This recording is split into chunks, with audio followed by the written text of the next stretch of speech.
ये चौथे अध्याय का 35वां श्लोक, चैप्टर 4 वर्स 35। यद ज्ञात्वा न पुनर्मोहम एवं ज्ञास्यसि पांडवः ये अन्य भूतान्यशेषेण द्रक्ष्यस्यात् आत्म अन्यथो मयि। ऐसे संस्कृत में था। यद ज्ञात्वा मतलब जो गुरु जो ज्ञान देंगे, संत। गुरु शब्द भगवान ने नहीं कहीं यहाँ पर गीता में कहीं पर गुरुनाम अपि विचाल्यते एक बार छठे अध्याय में आता है, लेकिन वो इस संदर्भ में नहीं आता। गुरु शब्द का अर्थ होता है बड़ा ना, बस उसका प्रमुख अर्थ होता है बड़ा, हमसे जो बड़ा है, जो श्रेष्ठ है, ऊपर है। तो उस वहाँ पर गुरु शब्द का उपयोग भगवान इसलिए करते हैं कि तेरे जीवन में बड़े में बड़ा दुख भी आएगा। यम लब्ध्वा चा परम लाभ हम मन्यते न अधिकम तथा। बहुत सुंदर श्लोक है। जब वहाँ पर हम जाएंगे, छठा अध्याय बहुत तेज है, बहुत शक्तिशाली है, बहुत पावरफुल है। तो कहते बड़े गुरुनाम अपि मतलब बड़े में बड़ा दुख आ जाएगा, फिर भी तेरे को दुख का अनुभव नहीं होगा ऐसे ज्ञान से। इसलिए गुरु का शब्द उपयोग है बड़ा। लेकिन गुरु मतलब जिसे हम सदगुरु कहते हैं, जैसे उस अर्थ में कहीं नहीं गुरु यहाँ पर किया, या तो आचार्य कहा या ज्ञानी कहा, महात्मा कहा, इस प्रकार से। क्योंकि ये भगवान प्रैक्टिकल भगवान है, छूट छाट देने वाला भगवान है। ये समझता है कि हमसे सबसे सब नहीं बन पाएगा ना। जैसे we are all trying to go there making. इसलिए ये बड़ा प्रेमी भगवान है। इसका कृष्ण अवतार में सबसे प्रमुख क्या था? प्रेम का प्रमुख था। प्रेम अवतार कहा जाता है। इसमें नियम का ज़्यादा महत्व नहीं है। कृष्ण के मार्ग में, कृष्ण की गीता में, कृष्ण योग में नियम का महत्व कम है। जरूरी नहीं है ऐसा नहीं कहते, गीता में कहते हैं अच्छे मदद होती है, अच्छा होता है, नियम करना चाहिए ये कहते। लेकिन नियम करेगा तभी होगा ऐसा नहीं है। इसमें प्राधान्य प्रमुख क्या? नंबर 1 प्रेम सबसे। और ये खुद ही प्रेम अवतार था, राधा प्रेम स्वरूप थी, है ना। इसलिए जो प्रेम के द्वारा, जैसे माँ अपने बच्चे को, अच्छा ठीक है चल आज के दिन खा ले, इट्स ओके, आज के दिन सो जा। फिर पिता कहेगा होमवर्क कल सुबह कर लेना। वो एक ही कारण से कहते प्रेम होता है बच्चे पर, बेटे पर, है ना। छूट छाट जो दे देते हैं, it's okay today you can have ice cream, tomorrow don't do that, है ना। इसलिए तो ऐसे ये करता है। ऐसे जरूरी नहीं है कि बस अरे फिर तो हम तो निगुरे, हमारे जीवन में तो गुरु नहीं है तो हमको तो हो ही नहीं सकता, ऐसा नहीं है। इसलिए छूट छाट देखे नहीं, लेकिन but you still have to follow some method, you still have to, है ना, जो भी यहाँ पर प्रिस्क्राइब जो भी है। इसलिए और इसमें ऐसी ही बातें कही है जो हमसे हो सकती है। गीता में कहीं पर उल्टा टंगने को नहीं कहा, हिमालय में वो किसी पेड़ पर चढ़ के 10 साल बैठने को नहीं कहा, या किसी पत्थर की गुहा में जाके बैठने को नहीं कहा, या अपने पति पत्नी को छोड़ के गेरुए वस्त्र डाल के भाग जाने को नहीं कहा, ऐसा कुछ नहीं कहा। या नौकरी धंधा नहीं करना चाहिए, भीख मांग के ही खाना चाहिए, ऐसा नहीं कहा, कुछ नहीं कहा। उससे भी होगा, इससे भी होगा, इससे भी होगा, उससे भी होगा। लेकिन जो ये हाईवे पे अगर चल पड़ेंगे तो, है ना, ऐसे थोड़ी है कि ये एक प्रकार की कार ही होंगी, फोर्ड से ही जाया जाएगा डीसी में, जनरल मोटर्स की होंगी तो नॉट अलाउड, पहुंच नहीं पाएंगे, ऐसे नहीं होंगी। या टोयोटा नहीं जा सकी, होंडा नहीं जा सकी, सब जा सकते, लेकिन अपनी अपनी गाड़ी की अपनी अपनी मज़ा है। किसी में संभव होगा, किसी में स्मूथ राइड होगी, किसी में ये प्रश्न उत्तर में अपने मसाला नहीं बना रहा। ये प्रश्न उत्तर है गीता में 12वें अध्याय में शुरुआत में अर्जुन पूछते हैं, और भी जगह पे, कि ये करूँ या वो करूँ। चौथे अगले अध्याय में भी, इसके अध्याय के प्रारंभ में भी हुआ था, तो ये कह रहा है लेकिन मेरे को वो बता रहा है। तीसरे अध्याय में भी था। इसलिए जो एक बार मैंने बात कही थी, गीता का मार्ग कैसा, यही है, ऐसा हट आग्रह नहीं है। कृष्ण मार्ग में ये भी है, ये भी है, ही की जगह पे भी है भगवान के मार्ग में। ओनली दिस नहीं, ऑल्सो दिस, समझ गए ना। इसलिए परस्परम भावयन्ति इसमें आते, सबको लेकर के चल सकते हैं। इसमें फिर विश्वास होता है, एम्पावर्ड लगता है, हमें अंदर में धैर्य मिलता है कि हमसे भी हो सकेगा, हम भी कर सकेंगे, भगवान के मार्ग पे चल सकते, क्यों नहीं हो सकेगा, है ना। So that's why we call these empowering Gita reflections, कि उसमें शक्ति मिलती है। तो ये पहली बात ये करना, बिल्कुल पक्का करना, हमें ईश्वर की प्राप्ति हो सकती है, क्योंकि ईश्वर प्राप्त है ऑलरेडी। खाली उसकी याद करना है, खाली उसको समझना है, बस, है ना, कहीं से बाहर से नहीं करना है। तो यहाँ पर कहा कि ये जो ज्ञान मिलेगा, यद ज्ञात्वा, ये जो 35th वर्ष थी, यथ मतलब दिस, ज्ञात्वा समझ के, न मतलब नॉट, पुनर् मतलब अगेन, मोह, फिर से तू मोह को नहीं कभी प्राप्त होगा। मोह मतलब उल्टा ज्ञान, मोह को अगर हिंदी में कहे तो उल्टा ज्ञान। हिंदी सब समझते हैं ना, पक्का? दीदी को भी समझता है हिंदी। मोह उल्टा ज्ञान मतलब कैसे, कि जो है वास्तव में वो नहीं लगे, और जो नहीं है वो लगे। जो अपना नहीं है वो अपना लगे, और जो अपना है वो अपना नहीं लगे। अपने बच्चे अपने नहीं है बस सीधी बात है। There is only one truth about it. अपने बच्चे अपने नहीं है, लेकिन अपने बच्चे अपने लगते बहुत। तो वो फिर वो प्रेम इतना सा हो गया। प्रेम जो संपूर्ण प्रेम भरा था, अभी बस उसी बच्चे में खाली प्रेम हो गया। पूरा सागर प्राप्त था, लेकिन अभी कटोरी भर के बस इतना लेके अपने घर जा रहे, और फिर डर रही है ख़त्म तो नहीं हो जाएगा, गिर तो नहीं जाएगा। What if what after this. प्रेम जो हृदय में है ना, एवरीथिंग वाज योर्स, लेकिन अपने को इतना कर दिया। और भगवान अपना है, लेकिन अपना नहीं लग रहा है ना, जो भी। So using this one example, मोह का परिभाषा दी कि प्रेम की जगह पे मोह हो जाता है, संकीर्ण हो जाता है, नैरो हो जाता है। प्रेम ब्रॉड होता है, सब कंप्लीटली, सब जैसे आसमान में, जैसे बाहर निकले तो आसमान में कितने आकाश है, स्पेस कितने हैं, लेकिन इस पर छत डाल दिया तो बस इतना है। ये 12x14 का तुम्हारा कमरा है, 10x10 का, इतना हो गया। अब सारी चिंता इसको कैसे रखे, इसको प्रिजर्व करके कि इतना ख़त्म हो जाए तो इसको, लेकिन इसको फेंक दे दो, सारा तुम्हारा ही है जैसे, है ना।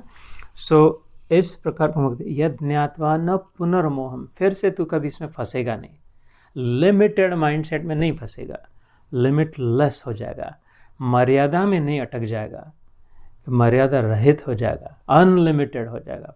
जो सबसे बड़ा कौन सी वस्तु अनलिमिटेड हो जाएगी, कौन सी वस्तु की लिमिटेड हो रही है अभी? आनंद है ना। ये सब क्या चाहते हैं सच्चिदानंद स्वरूप में? सब लोग क्या चाहते हैं? जैसे शांति कहते थे हम लोग, आनंद चाहते हैं ना। जो भी कर रहे हैं किसके लिए चाह, इधर क्यों आए? शायद पता नहीं मिलेगा, शांति मिलेगी, शांति से आनंद मिलेगा। इधर जो आना चाहिए था, जो नहीं आए, वो किस लिए नहीं आए? उनको उधर आनंद मिल रहा है ना जो कोई भी जो कुछ भी करता है या नहीं करता है, कोई भी कहीं भी कभी भी किसी भी रूप में, कुत्ता बिल्ली भी, पंछी मछली भी, और स्त्री पुरुष भी, माँ पिताजी भी, जो ब्याह करते हैं, why do the people get married? आनंद चाहिए। Why do they divorce? क्या हो गया? आनंद के लिए किया था, डिवोर्स, वो आनंद नहीं मिल रहा है इधर शायद दूसरे के साथ आनंद मिलेगा। So anyone who is doing anything and anyone who is trying to avoid anything, आओ घर में आओ, घर में आओ, घर में आओ करते दरवाज़ा खोलते, क्योंकि आनंद हो गया। और कोई सेल्समैन नॉक करे तो खोलते भी नहीं है, कुछ नहीं, फ़ोन उठाते भी नहीं किसी का, क्यों? क्योंकि वो तो आनंद में कमी हो जाएगी आनंद बिगड़ जाएगा करके, है ना। तो इसका पर्याय ही नहीं है, क्योंकि हम आनंद है, रूप है, हम वही चाहते हैं। सो इसलिए जब अनलिमिटेड आनंद प्राप्त है, वास्तविक में हमने उसको लिमिट कर दिया। प्रेम में अनलिमिटेड आनंद है, मोह में लिमिटेड आनंद है, इसलिए फिर बार बार चाहते और मिले और मिले और मिले। शायद दूसरे जॉब से मिल जाएगा, शायद बड़े मकान से मिल जाएगा, शायद इधर यूएस में आके मिल जाएगा, अरे इधर से सब पॉलिटिकल सब बेकार हो गया, अपने वापस जाते, नेपाल जाते, इंडिया जाते, उधर शायद मिल जाएगा आनंद। जो भी हो रहा है सब उसी के लिए है ना, तो अनलिमिटेड। तो इसलिए ये एवं ज्ञास्यसि पांडव, पांडव मतलब पंडुक पुत्र, अर्जुन के लिए कह रहे हैं कि then you will understand how to tap into unlimited joy, how to get unlimited joy. कुछ न किए बिना, जहाँ है वहाँ, जैसे है वैसे, आराम से सोफा पे बैठे हुए, सुबह की टोस्ट खाते हुए, अनलिमिटेड आनंद की प्राप्ति हो सकती है अपने घर में, अपने छत के नीचे। ज़रूरी नहीं है कि जब वो हर 1.5 साल बाद उधर जाके 40 दिन का अनुष्ठान करेंगे, पंचकर्म करेंगे, सब खाली डिटॉक्स करके आ जाएंगे तब आनंद मिलेगा। जब तब मिलेगा वो निकल भी जाएगा, पक्की बात, निकलता ही है। उधर जाके फिर से भर के आते, फिर से निकल जाता है ना। क्योंकि वो बाहर से प्राप्त हुआ आनंद है, ये भीतर से जो मिलेगा जो आनंद है वो कभी जाता ही नहीं, जाएगा नहीं, अनलिमिटेड है ना। इसलिए भगवान कह रहे कि ऐसे लोगों के पास जा, अर्जुन को कह रहे, जिनके पास है वो तेरे को आइडिया बताएंगे, ट्रिक बताएंगे कैसे किया जाता है ना। ये श्लोक का अर्थ था। येन भूतान्य शेषेण दक्षस्य आत्म अन्यथो मयि। दूसरी पंक्ति उसी श्लोक की, येन मतलब with that, once you understand that, भूतान्य, भूत मतलब भूतड़ा घोस्ट नहीं, मतलब anything that has a form, जिसने भी आकार लिया है, संस्कृत में उसको भूत कहते हैं। इधर भूत ही बैठ के बात कर रहा है आकारधारी है तो, लेकिन भूत सुन भी रहे हैं शरीर रूप आकार लिया है तो, या पेड़ पौधा कुत्ता बिल्ली सबको भूत कहते हैं, क्योंकि वास्तव में आकारधारी नहीं है, आत्मा को आकार नहीं होती है ना, आकाश को आकार नहीं होता।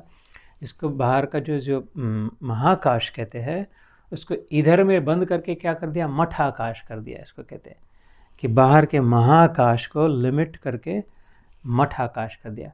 और इसमें अगर मैंने अभी वो ये बोतल रखी थी या गिलास रखा कुंडी, तो उसमें फिर वो घट आकाश हो गया, उसमें इतना सा छोटा सा हो गया। महाकाश इतना बड़ा था, मैंने उस पर बाउंड्री लगा दी तो मठ आकाश हो गया, छोटा कर दिया। और उसमें मटकी रख दी तो उसको और छोटा कर दिया। और ऐसे कहते कि लेकिन जो सब में चित्त आकाश चौथा होता है, चिद आकाश जिसे कहते हैं चैतन्य का प्रकाश, वो सब के पास है। तो ये पता चलेगा कि सभी भूतों में, भूतान्य शेषेण, सभी भूतों में मतलब हम सभी जीवों में जो जीवात्मा है, द्रक्ष्यसि मतलब देख पाएगा, आँखों से देख पाएगा। हम लोग जब तक दिखता नहीं है तब तक विश्वास नहीं होता ना, कहते I will believe it when I see it. जब तक दिखाओ, अगर चमत्कार करते तो हमको देखना है, हम जाते हैं ना। तो द्रक्ष्यस्य आत्मा, अपने में देख लेगा, आत्मा का दर्श हो जाएगा, आत्मा का दर्शन हो जाएगा, जिसे आत्म साक्षात्कार कहते हैं, है ना। साक्षात्कार मतलब क्या, अक्ष मतलब आंखें, स अक्ष मतलब अपनी आँखों से, आकार तो अपनी आँखों से देख लेगा। साक्षात्कार मतलब किसका, आत्मा का, उसे आत्म साक्षात्कार कहते हैं। तो गुरु की कृपा से पहले अपने आप को देख लेगा, अन्यथोमयी, और फिर मेरे में सबको देख लेगा। पहले तो ये समझ लेगा कि ओ ये जो गिलास में जो स्पेस है, एम्प्टी ग्लास अगर रखा हो, खाली गिलास रखा हो, बर्तन, खाली बर्तन रखा हो, बर्तन में जो स्पेस है, वो स्पेस ये कमरे में जो आकाश है जगह, उससे मिली हुई है ना, एक ही है ना। मैंने अपने मन से कह दिया ये गिलास वाली स्पेस है, वास्तव में ऐसा कुछ नहीं। और इसमें जो स्पेस समझते हैं ना, जगह मतलब खाली जगह जो, वो इसको हटा दिया रुको, तो बाहर से मिली हुई है, हमने अपने मन से कर दिया। ये तो समझ लेगा कि ओ जो मेरे में है वो ही इनमें है, और वो सब उसमें है। इस श्लोक का लिटरल हिंदी में ट्रांसलेशन अगर समझना हो तो समझ रहे ना बात में। मेरे में जो जीव है, परमात्मा का जो अंश है, वो वैसा का वैसा वो का वो सब में है, मेरे दुश्मन में भी, गुंडे में भी, रिपब्लिकन में भी और डेमोक्रेटिक में भी, अपने है ना सभाओं में, वो का वो है। और हम सब वही सारे जीवात्मा उस परमात्मा में है। जैसे लहर अगर सागर में हो, चल रही हो, वो बड़ी बहुत बड़ी हो रही है, बहुत बड़ी हो रही है लहर, उसको जब पता चल जाए, उससे बड़ी सी सुनामी जैसी लहर हो जाए, 40 फुट वाली। अभी हम लोग हवाई गए थे तो उन्होंने बताया कि वहाँ पे एक नेटिव हवाईयन थे, ऐसे अलग से कह रहा हूँ बात, कि वहाँ पर जो रजिस्टर हुई थी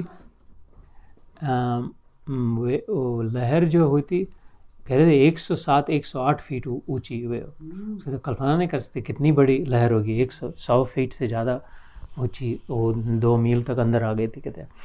तो लहर अपने आप को अलग अलग समझ रही है, मैं लहर हूँ, वो लहर हूँ, छोटी हूँ, बड़ी हूँ करके। लेकिन एक आधी लहर ऐसी बड़ी हो जाए एकदम, और देख ले वो नीचे गिरने से पहले चारों ओर देख ले कि ओह हो, ये सब तो उसी से बने। हम लहर अपने आप को कह रहे आकार, लेकिन ले तो जल है, कुछ और कुछ है ही नहीं सागर में। किसी भी लहर में सागर का लहर जल ही तो है ना, और अलग से कुछ वस्तु है क्या लहर नाम की? देयर अ थिंग कॉल्ड लहर। वो थोड़े समय के लिए वो उठ के आकार ले लिया, इस बात को समझ गए तो एकदम आसान हो जाएगा समझना। थोड़े समय के लिए आकार ले लिया और उसको नाम रख दिया हमने, नाम और रूप कहते हैं ना। अरे ये लहर है, ये बड़ी, उसको फिर विशेषण दे दिया, ये बड़ी लहर है, ये लंबी लहर है, ये छोटी लहर है, उसको डिस्क्राइब कर दिया। लेकिन अगर वास्तविक तत्व रूप से देखें, उसके अंदर में क्या है, पूरा का पूरा वही है जो उसके पहले जो थी, लहर बनने के पहले जल थी। अब लहर बनी है तो पूरी क्या भरी है, जल से भरी है। और वो पत्थर पे गिर के 10,000 टुकड़े हो गए, उसके मर गए। अब क्या हुआ, जैसा का वैसा जल का जल रहा है, हर बूंद में वही के जो जल बना था वैसे। तब ये ऊपर उठ के चल के, ओ माय गॉड, सब हमें वही है ना, सब हमें वही जल है जो मेरे में, और हम सब के सब उस सागर में हैं।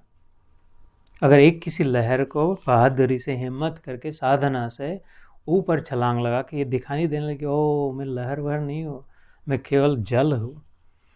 अच्छा, बाय द वे सारी लहरों में मेरे से अलग अलग नहीं है, सारे हम सब जुड़े हुए हैं। Water is connected, right? समुद्र में जो पानी होता है वो टुकड़े टुकड़े होता है, या सब एक सिंगल बॉडी ऑफ वाटर होता है, राइट? सिंह एक होता है ना, तो अद्वैत में क्या कहा, एक है। वेदांत में क्या कहते, एक ही है, कह रहे हैं ना, अलग अलग दिख रहे हैं, अलग अलग रह रहे, लेकिन वास्तव में एक ही है। कितनी बार सुना है ना, कितने अलग अलग लोगों से सुना है। ऐसे जब पता चल गया ओ माय गॉड, जल रूप से एक ही है, और जो जल मेरे में है वो उसमें भी है, उनमें भी है, सब में, इट्स सेम वन। उधर भी खट्टा लगता है, इधर भी खट्टा लगता है, सागर में सब में सेम है, वैसे एक ही है। थोड़े समय के लिए लग रहा है, जो लग रहा है थोड़े समय के लिए वो टूट जाएगा, निकल जाएगा। इसलिए वास्तविक सत्य नहीं टूटेगा, हमेशा रहेगा।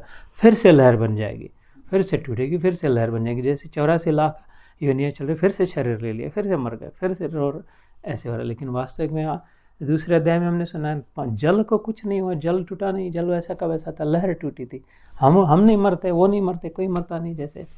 सो ये तू सब देख लेगा अपनी आँखों से। फिर उदाहरण नहीं देना पड़ेगा जल का, या स्वप्न में हम ये 100 स्वप्न पात्र आ गए अपने सपने में, कल के सपने में बुरे भी थे, अच्छे भी थे। वो 2 बजे रात का सपना पड़ा था, 3 बजे बंद हो गया था, 3 को। 2 बजे के पहले किधर थे वो सब लोग, वो पता नहीं किधर किधर आए, किधर से पता नहीं। 3 बजे खत्म हुआ तो किधर गए पता नहीं। वो क्या 2 बजे के पहले भी अपनी ही खोपड़ी में थे। वो 2 से 3 के समय किसने बनाए थे मैं नहीं बनाए थे। उन सबों में कौन था, हर एक में कौन था, मैं ही तो था। अगर मेरा सपना था तो और कोई था क्या, कोई दूसरा आकर के मेरे सिर में घुसा दिया था कि ये इसको अभी ये प्रोजेक्टर लगा के ऑन करके दिखा दे ना, मैंने। और सपना ख़त्म होने के बाद किधर चले गए, मेरे में ही आ गए। मेरे से सपना बना था, मेरे में था और मुझ में ही आ गया। ऐसे उससे ये सपना बना है, उसमें ही है और उसमें ही जाता है। हम उसके स्वप्न पात्र है। जैसे सागर में सागर की लहर है, तो ये सब करने में सब छूट जाएगा। काम, क्रोध, लोभ, मोह, मद, मत्सर, क्या अपने ही साथ अपने करना, किसकी चोरी करना है, किसको गुस्सा करना है, किसका है ना जलन करना है, ये सब फटाफट सब नीचे गिर जाता है। वैसे इस ज्ञान को ऐसे महात्मा देंगे जो अगर जाएंगे। तो ये इस श्लोक का अर्थ था। तो मैं हिंदी में पढ़ता हूँ और फिर then will do the next verse. जिसको जानकर फिर तो इस प्रकार मोह को नहीं प्राप्त होगा, तथा हे अर्जुन, जिस ज्ञान के द्वारा तो संपूर्ण भूतों को निश्शेष भाव से पहले अपने में और फिर मुझ सच्चिदानंद घन परमात्मा में देखेगा, है ना। ठीक है, wish go to the next.